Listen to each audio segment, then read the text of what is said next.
Vamos a hablar sobre el present perfect. Este es un tiempo verbal que se usa en eventos del pasado que afectan al presente, como acciones que iniciaron en el pasado y que aún no han terminado, o acciones que comenzaron y concluyeron en el pasado, pero su efecto se mantiene en el presente. Este tiempo verbal se va a conjugar en su forma afirmativa por el sujeto seguido del have o has en terceras personas y seguido del verbo en participio. Un ejemplo sería I have eaten. She has eaten. En su forma negativa empezaría por el sujeto seguido del have o has en terceras personas, seguido del not y el verbo en participio. Un ejemplo es You have not slept. Otro sería He has not slept.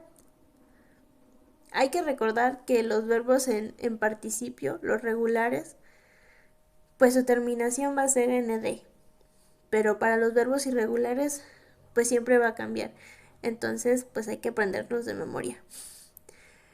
En su forma interrogativa empezaría con el have o el has para terceras personas, seguido del sujeto y después el verbo en participio.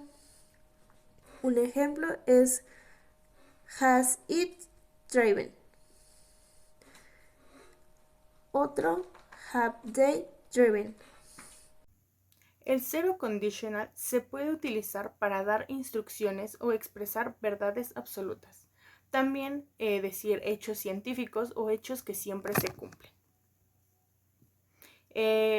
Como se puede observar en su estructura, se empieza por el if más el sujeto más el verbo en presente simple más el sujeto de nuevo y más el verbo en presente simple. Un claro ejemplo puede ser If it's hot, I sweat a lot. Si hace calor, sudo mucho. Es posible cambiar el orden de las dos frases, pero si la frase con if va en segundo lugar, no lleva la coma y quedaría I sweat a lot if it's hot. Sudo mucho si hace mucho calor. Voy a hablar del pasado continuo o pasado progresivo. Prácticamente es lo mismo, solo se llama de dos formas diferentes. Es un tiempo verbal que sirve para describir eventos que se estuvieron desarrollando en el pasado, pero que tuvieron cierta duración. Y siempre lleva verbo to be. Es el verbo ser o estar. Y es de dos formas, was y were. Y para algunos sujetos como he, she, it, es was. Mientras que para otros como we, you o they, es were. Y vamos a ocupar verbos to be en pasado. Ahora les diré las formas para guiarnos. Tenemos forma afirmativa. Tenemos un sujeto, después un verbo to be, pero en pasado. Después ponemos un verbo, pero con terminación ing. Siempre que se ocupe verbo to be, tenemos que usar verbo con terminación ing. Después sigue un complemento. Entonces queda así. I was having dinner with my sister arrived. Estaba comiendo cuando mi hermana llegó. Entonces vamos a hacer la misma oración, pero la vamos a pasar en forma negativa. Básicamente, la oración afirmativa de lo negativa se va a diferenciar de la palabra not. Es lo único que va a hacer la diferencia. Entonces, vamos a poner sujeto, el verbo to be en pasado, verbo con terminación ing y el complemento. Va a quedar I wasn't, I have más dinner with my sister arrived. Y ya tenemos nuestra oración en forma negativa. Ahora tenemos lo que es la pregunta. Tenemos básicamente lo que es un auxiliar y va a ser el verbo to be. Vamos a comenzar con was o were, pero been en pasado. Entonces ponemos be, después el sujeto, lo que hace es un past, cambio entre el be y el sujeto, después el verbo más ing y por último va el complemento y el signo de interrogación. Entonces queda así: be past más sujeto más verbo ing más complemento y el signo de interrogación. Ahora continuaremos con la estructura de la pregunta. Entonces queda así: I having dinner when my sister arrived. Estaba cenando cuando mi hermana llegó. Hay dos posibles respuestas. La primera puede ser que sí estaba cenando o que no estaba cenando. Cuando se responde que sí, sería yes, I was. O negativa, que quedaría no, I wasn't. Ya nada más vamos a poner un ejemplo donde se use were. Vamos a cambiar de sujeto. Ahora sería: you were having dinner when my sister arrived. Yo estuve cenando cuando mi hermana llegó. En la negativa sería: you weren't having dinner when my sister arrived. Y en la pregunta sería: were you having dinner when my sister arrived? Y la respuesta serían: yes, you were. Y en la negativa: no, I weren't.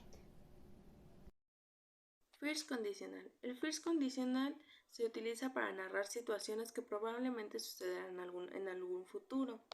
Alguno de sus usos es para narrar planes. Un ejemplo sería: I save the money, I will go to the beach. Se consta de una estructura donde vamos a tener dos cláusulas. En este caso es la condición, que se va a narrar en presente simple, donde tiene una estructura donde va a llevar un if, un subject y se va a hacer en presente simple, mientras el resultado se va a narrar en futuro simple, que este futuro simple va a tener una estructura donde va a llevar un subject, un will y los verbos van a ser en infinitivo. Para narrar una oración en afirmativo se debe de incluir las dos cláusulas ya mencionadas, donde primero va a ir la cláusula que se narra en presente simple y al final donde se narra en futuro simple. Y en este caso su estructura va a constar de un if, subject, el presente simple, el sujeto, will y el verbo en infinitivo. Y un ejemplo sería: if my family build the land, we will build a house. Mientras que en la forma negativa solo se va a usar la cláusula donde se escriba en presente simple. Y un ejemplo sería: you will have an accident if you don't drive carefully. Mientras que en la forma interrogativa se van a cambiar la estructura. Como en la forma positiva teníamos primero teníamos la cláusula del presente simple, en este caso se va a usar primero la del futuro simple y vamos a terminar con el presente simple. Y un ejemplo sería: will you buy me an ice cream if I clean my room? Vamos a hablar de passive voice. Este se va a utilizar para destacar una acción y no el sujeto quien la realizó. Es decir, que se va a centrar en el objeto y no en el sujeto. Cuando queramos mencionar a un sujeto, vamos a utilizar el by. Por ejemplo, Star Wars was directed by George Lucas. Star Wars fue dirigida por George Lucas. También es muy importante mencionar que el objeto de una oración activa va a pasar a ser el sujeto de la oración pasiva. Por ejemplo, su estructura es el sujeto, siguiendo del verbo to be conjugado, luego el verbo en past participle, seguido de un complemento de la oración. Un ejemplo en present simple: homework is done every day. Un ejemplo en present continuous. Homework is being done right now. Un ejemplo en present perfect. Homework has been done quickly. Y un ejemplo en past simple.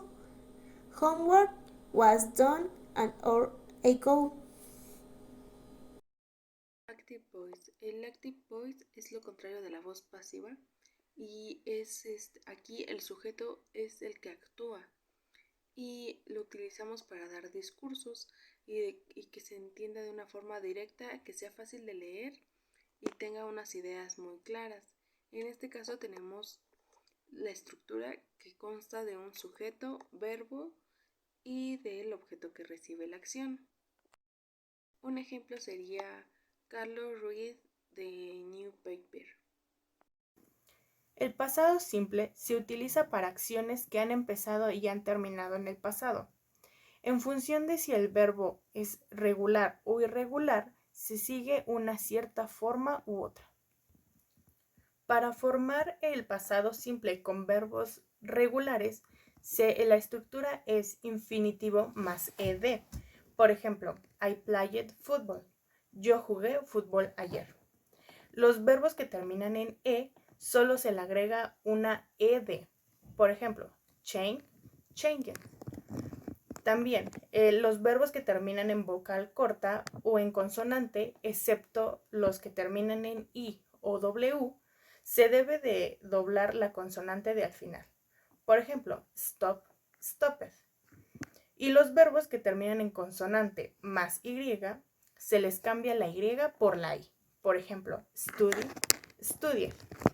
También los ejemplos te los dejé aquí a un lado para que les entiendas mejor.